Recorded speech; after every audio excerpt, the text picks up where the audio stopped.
Amigas e amigos ouvintes, bem-vindas e bem-vindos. Começamos agora o 13º episódio do podcast de Galiano Parolagem.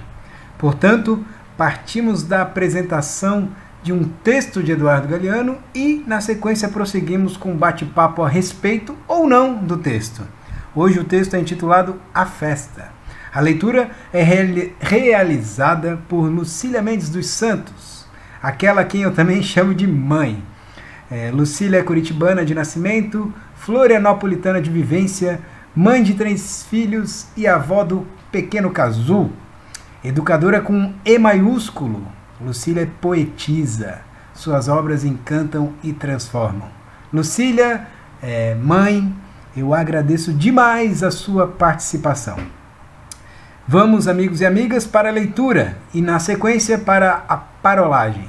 Fiquem com A Festa, de Eduardo Galiano, na voz de Lucília.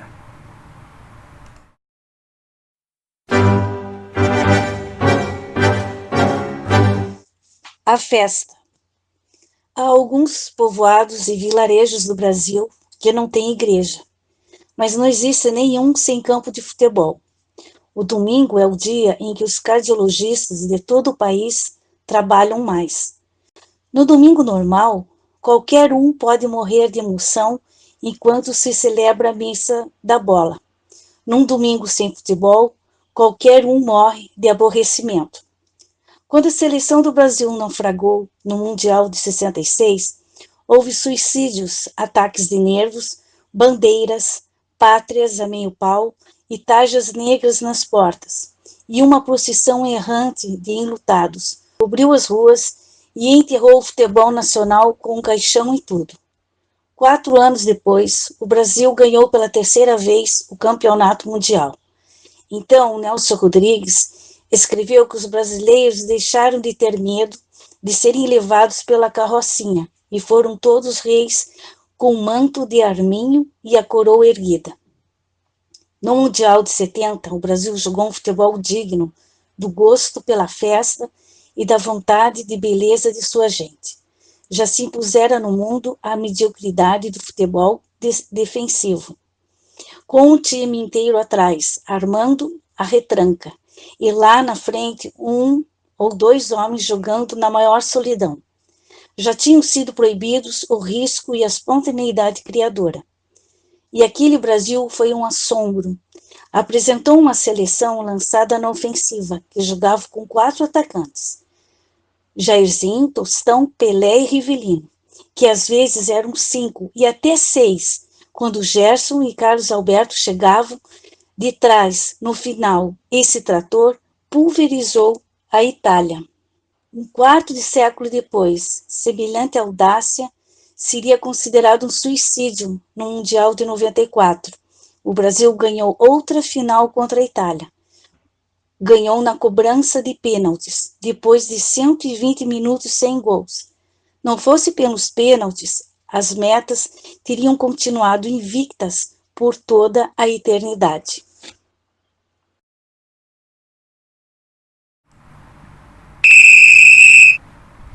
Décimo terceiro episódio, 13ª parolagem.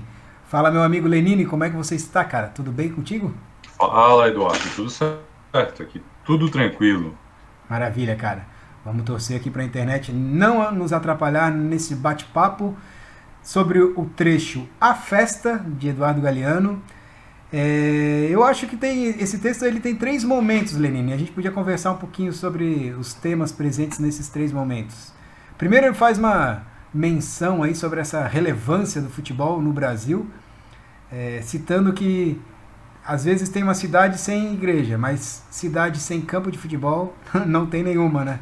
Daria para dizer que o futebol tem mais fiéis do que qualquer outra religião aqui no nosso país? Eu acho que dá jogo. Acho que dá jogo sim. Tem muita gente que gosta de futebol e a religião no nosso país é algo bastante forte, bastante relevante e importante. Mas também tem gente que não tem religião, então e tem time de futebol. Então dá jogo sim. Legal. Sim. Outro item ali que aparece, cara, nesse texto, diz respeito sobre a festa. e o reconhecimento do futebol brasileiro na Copa de 1970. Principalmente, né, o autor destaca pelo estilo de jogo. Cara, é manjado, é claro, o texto tá fazendo uma referência aí, mas pra gente é bem batido isso, porque sempre se fala nessa Copa de 1970, o que o Brasil jogou, como ia pra cima, meteu um chocolate na final, 4-1, né, em cima da Itália. Chegou assim, ó, voando. E recentemente a gente teve a reprise desses jogos aí num canal de assinatura. Enfim, os comentaristas aí nesse meio tempo aí de quarentena, reprisando os jogos, falaram bastante a respeito. Não sei se você chegou a acompanhar algumas dessas discussões, Lenine. Eu cheguei a ver, sim. A época não muda o estilo e a habilidade do jogador. É isso que eles falam, né? Que o jogador, tipo o Pelé, que era um craque na época, hoje, com o material esportivo que tem, com chuteira, com tecnologia de treino físico, de acompanhamento do atleta, tudo que tem hoje de evolução, que ele seria grande também. Exato. Né? Então, o que fica questionável seria tão grande quanto o Messi, que hoje é gigantesco, quanto o Cristiano Ronaldo? Creio que sim, seria. Mas seria melhor? Aí cada um na sua época, para comparar, é mais difícil, né? Teria que estar jogando agora, ou os outros dois teriam que estar jogando na época do Pelé, né? Essas comparações elas são sempre injustas, porque elas não se resumem a só o espaço de dentro do campo, né? E se ficarmos ainda só no espaço de dentro do campo, já vai ter muita diferença, né? Como os equipamentos, a bola, a chuteira, as camisas, toda a tecnologia ali presente, né? Os gramados, né? Enfim, tem muita coisa que vai mudando. Mas aí se a gente estende aí para fora do campo, os treinamentos, a preparação física, a alimentação e tudo mais, né? Um dos comentaristas aí que eu... Pode falar. Não só isso, Eduardo, a condição financeira, né, que hoje o jogador tem. Perfeito. Tem jogador hoje que ganha dinheiro muito rapidamente e aí ele larga o futebol mesmo, né? Exato. Por mais que ele tenha muita habilidade, seja um craque de bola, assim, jogue muita bola, rapidamente ele já conseguiu o que eu gostaria, o que eu precisava, já consigo sustentar minha família, me sustentar, viver uma vida confortável, e aí larga também, né? Mas o que faz as pessoas ainda debaterem e acreditarem realmente que a seleção de 70, por exemplo, recheada com os craques ali que a gente tinha, que eles jogariam hoje, é se basear numa visão, que é o seguinte, é que comparado com os demais jogadores da época, ou com os demais times da época, eles estavam muito acima. Né? Tal como quando a gente faz uma avaliação, né? Se pegar o nome, esses grandes nomes, né? Lionel Messi, você compara com a média de jogadores, o cara está muito acima. Então, muito acima. Não é necessariamente o grau do Messi, o grau lá do Tostão, do Rivelino, do Gerson, a comparação, ou do Pelé, a comparação é o quão acima da média eles estão. Né? Isso eu acho legal de, então aí dá discussão. Eu acho que aqui no Brasil eles tinham que reprisar também as derrotas, né? Sim. Porque a gente vive numa enganação que a seleção brasileira é uma potência, realmente ela é, só que o futebol ele mudou bastante, né? E se tu comparar o futebol com o futebol europeu, não tem nem comparação hoje, né? Então, tu botar o jogo da Copa do Mundo de 94, onde o Brasil foi campeão, ou Copa América, eles botam alguns jogos da Copa América, que foi vitórias mais recentes do Brasil, fica muito fácil de enganar a população em relação ao futebol que a gente acha que é grandioso ainda, né? Só que faz anos que a gente não faz bonito em Copa do Mundo, né? Uhum. Você falou do Brasil ser grande, talvez a gente seja a gente tem uma potência na qualidade de jogadores. Agora, em relação a times, a equipes, aí a gente está deixando a desejar aí nessa coletividade, nesse jogo tático, né? coisa que a gente observa em outros times que não possuem qualidade de jogadores que a gente tem, mas que conseguem jogar bem, né? Sim, sim. Você citou, Lenine, a seleção de 94, e é uma das passagens também, talvez o terceiro momento aí desse trecho do Eduardo Galeano, é quando ele fala desse título morno de 1994, que ao contrário daquela seleção que ia para frente com vários atacantes, todo mundo indo para o ataque, em 1994 a seleção ganha ao estilo Parreira, um futebol mais cadenciado, lento, para quem assistiu a reprise também nesse período de quarentena, e que ele até brinca que se não tivesse os pênaltis não sairia nenhum gol, e a sensação para quem assistiu a partida fica um pouco por aí também, né? Para pensar ali na Copa de 70, né, que a seleção jogava para cima, e aí compara a de 70 com a de 94, que é um time muito mais atrás, esperando o adversário ou jogando mais retrancado, certamente a diferença é gigantesca. Mas será que a França da última Copa ela jogou dessa forma? Será que a Alemanha, que veio aqui no Brasil e fez 7 em cima do Brasil, jogou retrancado? Não sei. Eu não sei se é realmente dessa forma, foi realmente desse jeito. A gente vê a vida com um pouco de nostalgia, assim, que o antigo era melhor, na época era desse jeito e hoje em dia não é. Eu não sei, eu acho que o futebol brasileiro ficou para trás, mas o futebol mundial não é um futebol retranqueiro. Mas aí deixa eu te fazer uma pergunta, já que teve o título do episódio aí é A Festa, e a gente está falando de títulos, de 70 a gente não pôde acompanhar, mas é de a Copa de 1994. Conte-nos, Lenine, onde você estava e como você comemorou esse título, se é que comemorou. Cara, eu estava no Rio de Janeiro, todo mundo estava de rosto pintado, assim, todo mundo estava de camisa da seleção.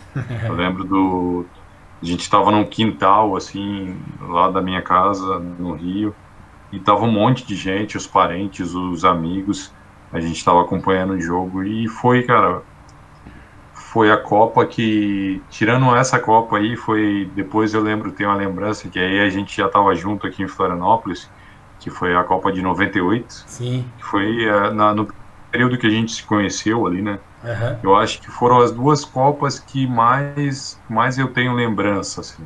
Uma a gente foi campeão, que foi a Copa de 94, e a de 98 a gente perdeu na final, foi, né? Para a França. Né? São as duas Copas que eu me recordo bem, uma época que eu torcia muito para a seleção, assim, que eu gostava de ver os jogos, que a gente ia para a rua depois, né? Na Copa de 98 ali, logo depois do jogo a gente foi jogar bola e tudo. Mas até ali que eu era muito, assim, de acompanhar a seleção. Depois daquele período ali, a seleção foi campeã de novo, né? 2002. Mas o meu contato com a seleção deixou de ser esse contato bom, assim. Tem um monte de coisas, vários elementos que podem explicar isso, né? Uma que você se referiu à Copa de 94 e 98, que diz respeito à sua adolescência, pré-adolescência, né? Depois entra os boletos para pagar, aí já tem outras preocupações, né? A Copa de 2002, apesar da gente ganhar, ela foi no Japão e Coreia, foi aquela Copa da madrugada, já tinha outro, né? Não foi que nem nos Estados Unidos em 94, e a da França, principalmente em 98, que terminava o jogo, era, sei lá, 6 horas da tarde, 7 horas da tarde aqui, a gente, aí que ia para fazer a festa, né? Se terminava o jogo no Japão, dava 8 horas da manhã, dava 10 horas da manhã, aí você tinha que seguir o dia como normalmente. Então tem alguns desses elementos. Fora que daí depois, a partir do ano 2000, a gente tem aí escândalos, sempre teve problemas, né, no futebol, mas a partir dos anos 2000 a gente tem os escândalos, daí tem o futebol dá essa guinada aí econômica, aí fica tudo meio que deturpado assim também, né? Então talvez... Não, e tem um monte de jogador sem interesse em a seleção, acima do peso, tem seleções bem mal treinadas, né? Tem um monte de coisa em relação a isso, né? E aí tu perde o encantamento mesmo pela A seleção. própria identificação com os jogadores, né? Porque em 94 a gente ainda tem bastante jogadores que atuavam no Brasil, né? Claro, já tinha vários que tinha experiência internacional, mas a pegada ainda no futebol brasileiro era enorme, né, cara? Então tinha essa identificação com o time, né? Com os times, aí o jogador. Eu lembro, inclusive, que no campeonato, o álbum de figurinhas do Campeonato Brasileiro ali de 94 ou de 95, de 94, ele vinha marcado quais eram os jogadores que foram tetracampeões, assim. Então, Sim, tinha até isso, né? Você colecionava as figurinhas daquele Campeonato Brasileiro e tinha lá o destaque porque esse aqui tinha ido para a seleção. Então, coisa que a gente não vê nessas últimas seleções, né? São pouquíssimos jogadores sim, que atuam aqui e quando atuam ainda são reserva, é o último reserva a entrar, enfim, né? Tem isso também. sim. Voltam muito, na grande maioria das vezes, voltam mais velho, né? Que já não Aham, tem mais mercado na Europa. E aí voltam para jogar no Brasil, ou os que não deram certo, né? Ou não tiveram futebol suficiente para jogar lá fora, né? exatamente. Acontece na grande maioria das vezes assim.